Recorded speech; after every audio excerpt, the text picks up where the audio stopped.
the terrible things about our diets, high dietary sodium intake, high salt intake, is the leading risk, estimated to be causing millions of deaths every year, killing millions mainly through adverse effects on blood pressure, an increased risk of stroke, heart attack, and kidney damage.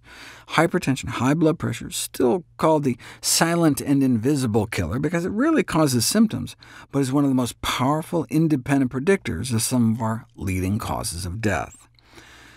We evolved consuming a diet very rich in potassium and low in sodium, but today this pattern has been completely reversed. This flip reflects a shift from traditional plant-based diets, high in potassium and low in sodium, a shift from fruits, greens, roots, and tubers, to salty processed foods stripped of potassium, which is considered a nutrient of public health concern, because 98% of the U.S. population doesn't even reach the recommended minimum daily intake of potassium, as I mentioned in the last video. And low potassium intake itself is implicated in high blood pressure and cardiovascular disease, yet few physicians actually think about proposing their patients eat more foods that are potassium-rich, like fruits and vegetables, to better control blood pressure, even though several meta-analyses have now confirmed that high potassium intake appears to reduce the risk of stroke. There's even a reduction in stroke risk independent of blood pressure effects, consistent with other protective effects of potassium, such as reducing clot formation, reducing hardening of the arteries, reducing the generation of free radicals.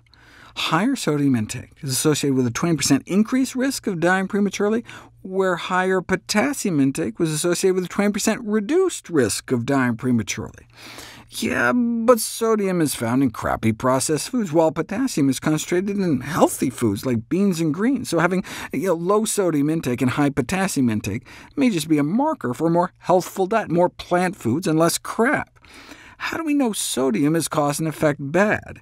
Because randomized controlled trials show sodium reduction leads to blood pressure reduction, just like there are randomized controlled trials showing that if you give people extra potassium, you can bring down their blood pressures as well.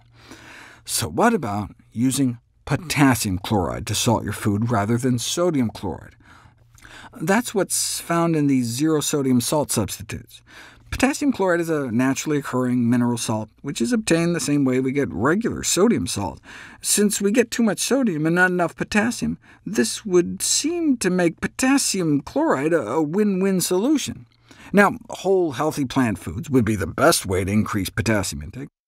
Fruits and vegetables have all sorts of other good things in them besides potassium, but we have 10 studies now, randomized controlled trials showing that just swapping in some potassium chloride for regular salt can lead to significant reductions in blood pressure in people with hypertension, suggesting that salt substitutes may even help prevent hypertension as well. We know salt substitutes can lower blood pressure, but does it actually decrease the incidence of hypertension, and more importantly, disease endpoints like stroke and mortality? You don't know until you put it to the test. In a randomized controlled trial, households had their salt replaced with just a quarter potassium chloride. At that level, most people either can't tell the difference or even prefer the salt with the potassium mixed in.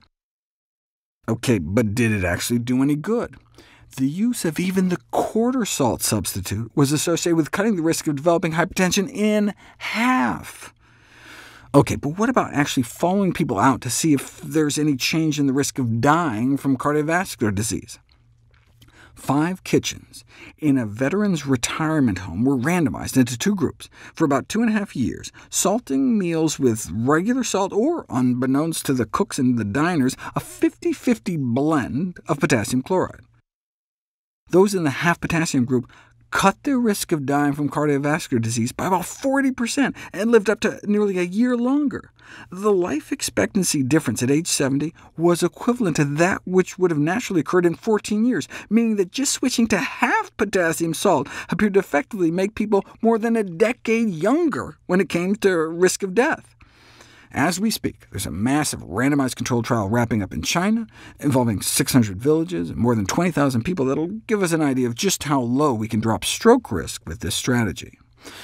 China is perfect because up to 75% of their sodium intake comes from salt they add in the home kitchen or dining room, whereas most sodium in the American diet comes prepackaged in the meat and processed foods we buy, though certainly the food companies could switch over themselves. Why haven't they?